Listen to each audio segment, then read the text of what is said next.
Welcome to the Cheating Secrets channel. I don't know what bothered me the most, the fact that I was a failure as a husband or that I was a failure as a father. I don't know if I was depressed or just furious. To say the least, it was a bit confusing. I spent my entire life trying to improve my family's life, and all I ended up doing was providing them with things and money. It just doesn't work. It quickly became very clear that my only function was to fill the well.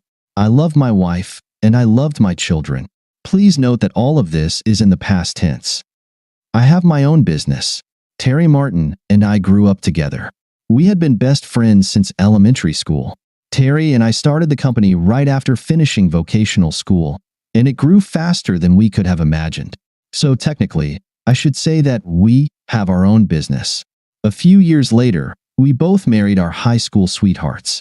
Life was good. For the first 15 years or so, everything was wonderful. The company was doing well. Terry and I both earned decent salaries, and we had more than 30 full-time employees. Terry and his wife Myra had 3 sons. Allison and I had twins, a boy and a girl. We both had modest-sized mansions in McMansion. We enjoyed dining out, pleasant vacations, and expensive cars. Terry and I were very business-oriented. Business came first. Early on, we understood that it was important for our clients to be satisfied, even if our employees were not. A third of our best workers were former convicts. We hired them directly from the prison vocational school. In 8 years, only 2 of the ex-cons turned out to be a problem, and the other ex-cons quickly took care of it. They were doing well and weren't about to let a few troublemakers ruin their lives. We supported several community programs and even sponsored a softball team. Unfortunately, my family life was also unfair. Somehow, my wife became socially active for several progressive causes. I wasn't thrilled about it, but she let me do my thing, so I let her do hers. Politics had never been a part of our family, but suddenly, we began talking about current events and political issues. I tried hard to avoid such discussions, but it was futile. The more I disconnected from her or ignored her, the more determined she became. It was like watching CNN and Fox News simultaneously. I started trying to avoid her, but it was difficult. As my wife and I grew distant, so did my relationship with my children. For many years, I tried to engage my son Jacob in various activities. I didn't care if it was sports, hiking, or hunting and fishing. All he wanted to do was play video games and, as I later found out, occasionally enjoy marijuana. All my efforts were rejected, and eventually, my wife told me to just leave him alone and mind my own business. I would have resisted more, but my son would smirk at me whenever she said that. My daughter Jordan was a clone of her mother. She used to be Daddy's little angel, but now she hardly recognized me as her father. I couldn't count all the piercings she had. Despite being on birth control, it didn't prevent her from contracting gonorrhea twice. She loved accompanying her mother to all sorts of political gatherings and social events, but wouldn't even consider going for ice cream or pizza with her dad. I also gave up trying to connect with her. One of the most serious downturns occurred when I refused to donate company money to one of her initiatives.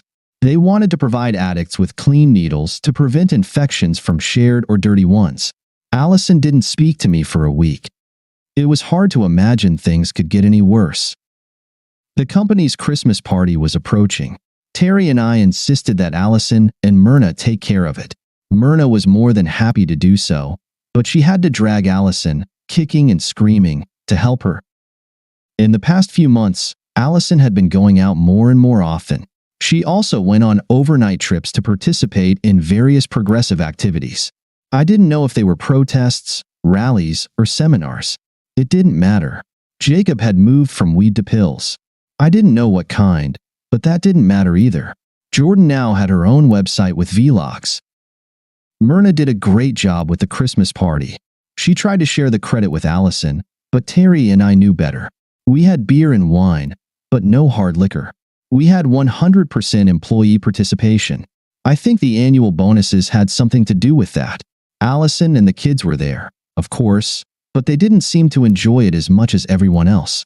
There were no social gatherings, but there was plenty of food. John, I need to talk to you for a minute. Terry tried not to draw attention as we stepped aside. What's the matter? I tried to speak casually to calm him down. Jorge Martinez needs to talk to you, but he's a bit worried. What do you mean? Well, he doesn't want to ruin the party and doesn't want to upset you, but he really feels there's something you need to know. Jorge was one of our ex-cons. He'd been with us for 6 years, and we didn't want to lose him. All right, bring him here. It's not going to be a problem, is it? Terry winced slightly. Jorge and his wife Elena looked a bit anxious. I smiled and tried to appear relaxed to put them at ease. Terry quietly left. Mr. Terrell, we don't want to cause any trouble, but when my wife saw your wife today, she felt she had to say something. I tried to talk her out of it, but she insisted. I looked at his wife and nodded, indicating she could continue. She glanced at Jorge, nudged him with her elbow, and gestured for him to speak. Elena works at the Hampton Inn. She's responsible for cleaning the 5th floor and has been working there for 2 years. Your wife and a certain Mr. Franklin have been using room 511 once or twice a week for the past year. They usually stay for only 2 to 3 hours and always in the same room. I was speechless. I had a million questions, but I didn't think this was the right time or place to ask them. Elena looked relieved that it was all out in the open, but Jorge was very anxious, not knowing how I would react. I just took his hand in both of mine, looked him in the eye, and said, "Thank you." I smiled at Elena and gestured for both of them to return to the party. Jorge relaxed. As I was leaving, I walked past Terry. Give Jorge a raise next month. Kyle Franklin was in charge of the city's parking department. I didn't know him very well, but I knew he had been a public servant for almost 20 years. He dreamed of running for mayor someday. He was married to Nora Franklin, the owner of one of the county's leading real estate firms. She was an attractive woman who loved placing her ads on the sides of city buses. I wondered if she had a special rate for that. That evening, my wife gave me a dressing down for leaving the party early. The kids weren't too happy either. I just smiled and returned to my reading. Mickey Spillane still read well after 70 years. On Monday morning, I comfortably awaited Nora Franklin's arrival at the Franklin real estate office. The secretary had prepared hot coffee, and I had brought along the big kill. She walked in around 10, stopped, and paused for a moment to look at me. I wondered when you'd show up, Mr. Terrell. It took you long enough. I followed her into her office and took my coffee with me. I suppose when you own the company, you can set your own hours. Why hadn't I thought of that? John. May I call you John? I nodded in approval. John, I'm not going to rehash all this drama. I just want to know what you plan to do. I have a lot of questions, and I don't want you to mess things up. This was not what I expected. I thought I was going to deliver a grand revelation. Boy, was I wrong. Miss Franklin, it seems I'm quite behind in this matter. I didn't even realize it myself. A friend just told me. I have no idea what to do next, and I have no one to confide in or discuss this with. To be honest, I thought you were in the dark just like me. John, I've known about this for more than 6 months. I probably should have contacted you sooner, but I had a lot on my plate, and I didn't want you to mess everything up by doing something rash. Oh, by the way, call me Nora. What do you mean by something rash? Oh, you know. Like playing Rambo with Kyle in public. Maybe exposing them in some awkward manner. It's hard to predict what you macho men will do when something like this happens. I think it will be much more effective if you approach this calmly. I never considered myself macho. Well, anyway, what are your plans? How can I help you? I leaned back in my chair and took a deep breath. I think we're going to need more time. Over the next 2 weeks, Nora Franklin and I became good friends.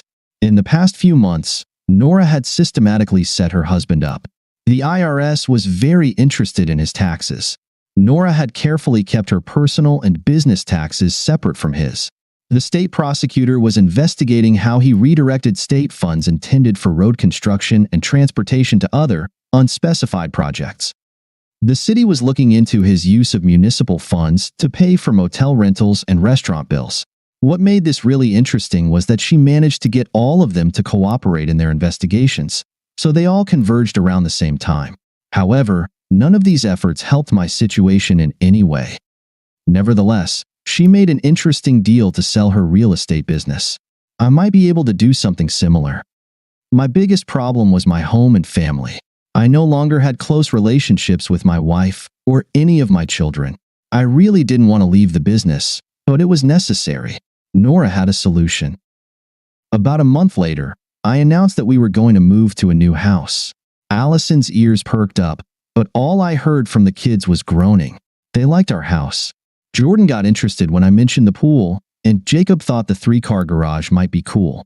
The trip to see the new house went well. It was twice the size of our current one and cost more than twice as much. Each of the kids had their own bathroom. Allison commented that we didn't have enough furniture to properly furnish the new place, but she seemed pleased when I told her she could buy all new things. She liked the professional kitchen. To top it all off, I told them we would all have new cars. For the first time in many years, I was a great father and husband. Nora did a great job finding me a new home. It took her only 2 days to prepare all the paperwork. When I told Allison that Franklin Real Estate was handling the deal for us, she winced a little, but then seemed to accept it. Nora already had a cash buyer for our old house. I thought it was interesting to see my wife and my wife's lover's wife sitting at the same table to sign the documents. There were no fake pleasantries. We just sat down and got to work on the paperwork. The first stack to sign was for the sale of the old house. Allison and I both signed everything as presented by Nora, and then we had it notarized. We made $450,000 from the sale and transferred it to an electronic account. Allison felt pretty good and didn't pay much attention. She just signed. Next were the documents for the new house. Allison smiled when Nora mentioned the price was $900,000. She smiled again when I mentioned that I was putting the new house in her name for tax purposes. She thought it was a great idea. However, what she didn't notice was that it wasn't a purchase contract but an option to purchase. If she had read the fine print, she would have seen that the option was for 120 days. If the actual purchase wasn't made by then, the price would revert to $1 million, and the $40,000 option fee would be forfeited. I didn't want to lose money, but in the long run, it was worth it. After everything was signed and notarized, Nora handed her the keys to her new house and congratulated her. It seemed sincere, and I could barely keep myself from laughing. Allison was fuming the whole way home. She hadn't expected me to actually put the house in her name. She also didn't expect to receive a $10,000 gift card from our local upscale furniture store. Sometimes you have to spend money to make money. The next day was car day. Jacob chose a Mustang, as I expected. Jordan surprised us all by picking a lime green Kia Soul. Allison chose a white Lexus. I explained to both kids the importance of establishing a credit line. They seemed to understand, which made it easier to put both cars in their names and, of course, fully finance them. What they didn't think about was that someone would have to pay for the cars. I did the same with Allison's new Lexus. I insured each of the new cars for 90 days. The total out-of-pocket expense for all 3 cars was just under $600. Most of that went towards tags and titles. Another good investment on my part. A week later, we all moved into our new home. The more Nora and I worked together, the closer we became. We met every day. Sometimes I helped her with a project, and sometimes she helped me. It seemed we were getting very comfortable with each other. Terry was handling our welding business, and Nora had enough staff to run the real estate office. All our efforts were focused on ending our marriages. Nora planned to wait until Kyle was charged by one of the organizations investigating him. She didn't know who would get to him first. She seemed to think it didn't matter. My situation was a bit different. At some point, I decided that I didn't want a divorce. I had too much to lose, but I knew I had to do something. I just wanted it all to be over as quickly as possible. Nora came to the rescue again. John, have you ever been to Aruba? Only as a port of call while on a cruise, but I've never stayed there. Did you like it? I wasn't there long enough to decide. Why do you ask? I have the opportunity to buy a condo in West Oranjestad for $1 million. Would you be interested in something like that? That might be a bit tricky for me. I probably don't need anything that complicated. I thought we could go halves. I'm sure you could manage it. I'm sure I could, but you have enough strength to handle it on your own. Why did you even think of including me in something like this? Consider it a partnership, an investment, so to speak. I fancy myself a savvy businesswoman. I like using other people's money, and besides, I enjoy your company. This piqued my interest. $500,000 will give me a buy-in? I'll prepare the paperwork. You know there will be paperwork, right? Absolutely. I found it surprising that I agreed to live with a woman I hadn't even had sex with. Now, I was even more excited about the whole project. Terry and Myrna were fully aware of my issues with Allison and the kids. They were ready to help in any way they could without being intrusive. Terry, I've decided I want to sell my half of the business to you and Myrna. That's really nice, John, but there's no way we could afford to buy out your share. I'd love to, but you know it's impossible. How does $1,000 sound? Care to explain? Terry, you don't need my help running the business. We both know that it's almost running itself at this point. I'm leaving soon, and it will all fall on your shoulders. You'll be the sole owner and make all the decisions. All you need to do is call me occasionally for advice. Aha, I see, said the blind man. And I suppose there will be a consultation fee attached to this phone call? Terry said, smiling. Think of it as a kind of lifetime annuity. Don't worry too much about it. Just make things easier for yourself. The company lawyer prepared all the necessary paperwork. Terry and Myrna were a bit concerned that I might be overreacting, but I assured them I had everything under control. It's nice to have a friend you can trust. It seems funny, but I never bothered to verify Allison's affair with Kyle. I never felt the need to obtain compromising photos, emails, or phone messages. I wouldn't have needed them. I wasn't planning on getting a divorce. I was going to do what 21% of deadbeat dads do, just leave. 2 weeks later, Kyle Franklin was arrested. I don't even know who got the awards. He wasn't a big-time crook or embezzler.